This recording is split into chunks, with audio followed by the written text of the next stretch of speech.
This episode is sponsored by Brilliant.org. SpaceX Starship updates, Starliner's dramatic in-flight abort test, and Crew Dragon's Mark III parachute drop test.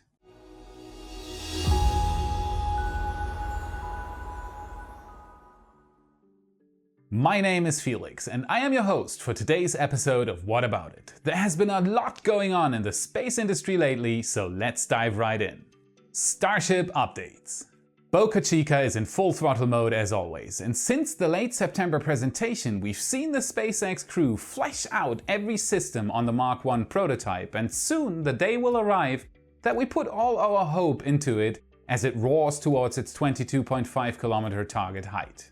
Again, Mary aka Boca Chica Gal provided us all with some very nice pictures and videos, tirelessly reporting the latest progress. Show her some love in the comments if you appreciate it too, she might be reading it. A lot of focus for the past few days was on the cone section, which currently still is at the shipyard. A lot of work has been done regarding the upper canard fins. For the first time we were able to see the actuators up close, and it sure does look like a very compact and powerful system. Most likely this is another part not specially developed for Starship to drive down costs even further. Researching the technology together with Benno from our Discord, we found other very similar looking devices. So again, it's all existing tech. No special development needed here.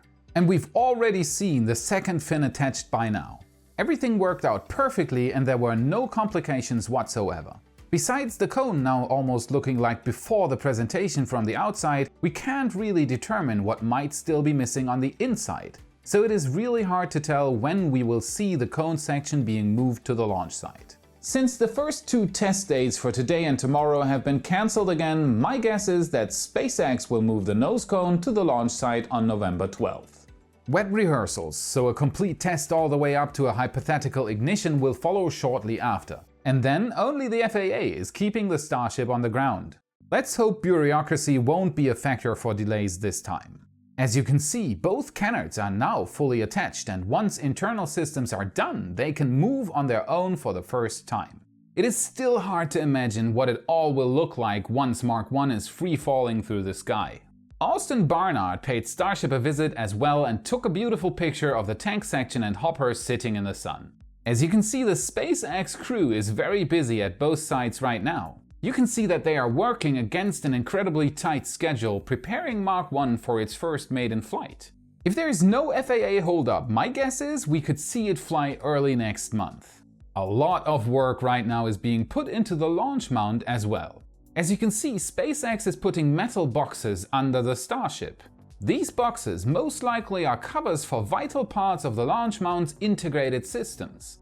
As it seems right now, even Starship Mark I will right from the start receive its fuel from below, and not traditionally popular with other launch vehicles from the side. When a Falcon 9 or basically any other rocket is fueled before liftoff, it receives its propellants through a so-called umbilical arm. This arm is a girder structure housing propellant lines and data cables to connect to the rocket in different positions. Just before takeoff, the arm is pulled away from the rocket to protect it from the engine blast. On Starship though, SpaceX is trying to do it a little differently. Starship will receive fuel from below, getting rid of an umbilical arm altogether. To be able to protect everything that would normally be in the umbilical arm at liftoff though, SpaceX will need to encase it inside the launch mount. Once the three Raptors fire, they will expose all the tech directly under the engines to hot exhaust gases. So SpaceX is taking the necessary steps to make sure the engines will not damage these vital systems at launch. Rupturing a fuel line directly under a running rocket engine would be the worst case scenario. So as you can see, these casings are rather thick and beefy to make absolutely sure they will withstand the Raptor's power. We can also see that the plumbings and cable looms running up and down on the outside of the tank section are looking more and more sophisticated every day. The crude look from when they had just started to install all the lines and pipes is mostly gone now. It looks well organized and close to being operational. We can see fuel lines going up, autogenous pressurization pipes running from the engines to the top sides of the tanks to repressurize them in flight. Everything seems to be in place now. Last but not least, we can see a large black cover over where one of the main actuators for the lower fins should be. SpaceX seems to be installing something we're not supposed to see. You can't blame them for covering up at least some of the steps. Let's wait and see what we can make out once the cover has been removed. Amazingly, everything seems to be on track and the crew is as busy as ants making sure everything's perfect for the big day. As always, I'll keep you informed. CST-100 Starliner's dramatic in-flight abort test. On November 4th, Boeing stepped forward trying to put a check mark on a very important milestone in preparation for their first crewed flight to the ISS with their shiny Starliner crew capsule. This was a very important milestone as it is a mandatory part of the NASA approval process. And everything went as planned at first. The Starliner was sitting on its launch mount until the launch abort engines fired for a 5.1 second burn, as they would if a rocket would experience an anomaly. The so-called OMAC thrusters, normally intended to complete the Starliner's ascent into orbit after the separation from the second stage, are, in a low to medium altitude abort scenario, used to give additional control over the escaping capsule. Everything worked as planned. The apogee of roughly 1,350 meters or 4,426 feet was reached as planned. Now at this stage the capsule performed a flip-over maneuver to get into the proper orientation, jettisoned its forward heat shield with a series of small drogue chutes, and then the main parachute deployment was supposed to go through its different stages. 2 drogue chutes followed by 3 pilot chutes whose job it really just is to deploy the 3 main chutes. And that's where an anomaly happened. Now after the test was done, NASA and Boeing referred to the test as exceptional and that crew and vehicle performed flawless, and I don't really understand why. What happened at the test was hard to tell, as at the most important moment the camera team lost good tracking of the capsule. So there are just a few frames where we can try to analyze the anomaly, but we'll try our best. So what we can see here are 3 good pilot chutes deploying. But what we can also see is a fire on the capsule. Now this would normally not be something to endanger astronauts on the inside, but a parachute deployment line can very much be affected by open fire. After the 3 pilot chutes deployed, one didn't do its job and subsequently didn't pull out one of the main chutes. This led to a so-called partial deployment of the chute cluster, which in return resulted in a faster sink rate. In the end this led to a rough landing, but nobody would have been injured if the capsule was crewed. What's also concerning though is that the separated service module crashed down in close proximity to the landing site of the capsule. Now, since the service module had a much quicker descent than the crew capsule as it has no parachutes, it couldn't have hit the capsule at any point. But it seems that it still had quite a bit of hydrazine left in the tanks, which would make sense as the OMAC thrusters located on the service module do not use up all the propellant on an in-flight abort. Hydrazine produces a characteristic red cloud when exposed to oxygen, so it's almost safe to say that that's what we're seeing here. The problem with hydrazine is that it is highly toxic, carcinogenic and acidic, so it's a substance you don't want to expose astronauts and safety crew to. If the wind goes into the wrong direction, there might well be a chance for such a cloud blocking access to the capsule for quite some time. So that's the second aspect that didn't go the way you want to see such an important test to play out.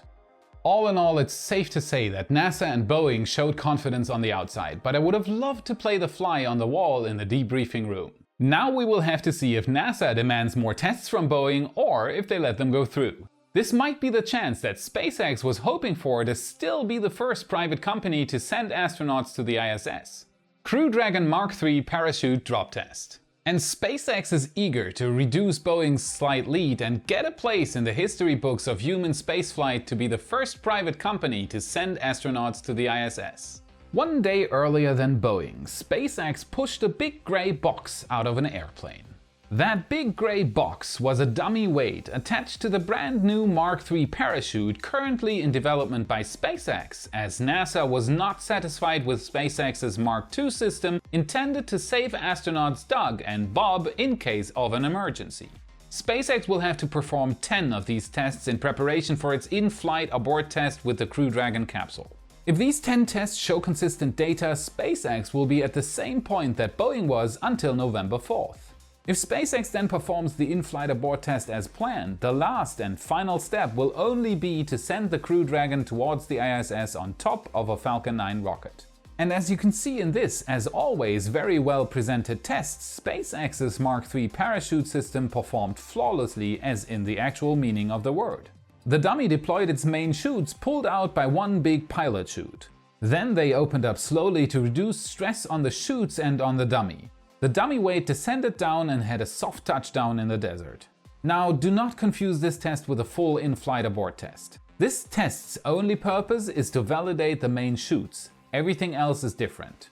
No in-flight deployment, no flip maneuver. The deployment sequence is completely different and there are no thrusters involved. This is just an indicator for the main chutes working properly. But nonetheless, it's one step closer to the big day and it was passed with an A+. Luckily, SpaceX won't get any grades for these tests, as grades are, in my opinion, a rather bad system to evaluate success. Success that came from a long learning curve that led all the way up to this race to the ISS. When it comes to learning, Brilliant.org is my first address. They managed to find a perfect balance between easy to digest information and a very structured way of presenting it. It all comes down to logic thinking, the basic fundament for all empiric research. Brilliant.org's logic course teaches you how to approach a problem with logic, how to rule out wrong approaches before you even have to invest time, and how to structure tasks. It turns a guessing game into methodical analysis. How to rule out failed information, how to do multiple level thinking, and what lies behind the concept of logic machines. Brilliant puzzles you, surprises you, and expands your understanding of the modern world. Knowing how to think logical gives you a great advantage over others in everything you do in your daily life. To become a logic thinker and at the same time support What About It, go to Brilliant.org and sign up for free to get access to their weekly brain teasers and puzzles. And if you choose to get the premium subscription, the first 200 to sign up through the link will get 20% off their annual premium subscription. So go ahead and explore the ways of the logical mind with Brilliant.org. The link is in the description. So this wraps up today's episode of What About It? What's behind that black cover, and does SpaceX still have a chance of becoming the first private company to send astronauts to the ISS? As always, tell me in the comments. Hey, you watched another episode of What About It? Great job! Now let's take that moment and thank those people that bring you these episodes day by day and week after week. The thinkers, the helpers, the patrons. And again, we have more names to put on the list, and each time I do these shoutouts, I feel more humble. So everyone, please give a warm welcome to Les Havel, Ian Cleland, and Marcus Sullivan. You rock! Thank you for watching this episode of What About It? If you liked what you saw, please don't forget to hit the like and the subscribe button, because that helps the most. Feel free to hit me up on my Patreon page so I can get additional help in doing more and better content, as this gives me the time to focus on what I love doing the most, to give you the latest and greatest about space and science. I hope to see you on the next episode. Until then, have a great time. SpaceX Starship updates. Integral systems to the the Raptor's power, the power of the Raptor. This was a very important it was so very important to send ISS to the astronauts.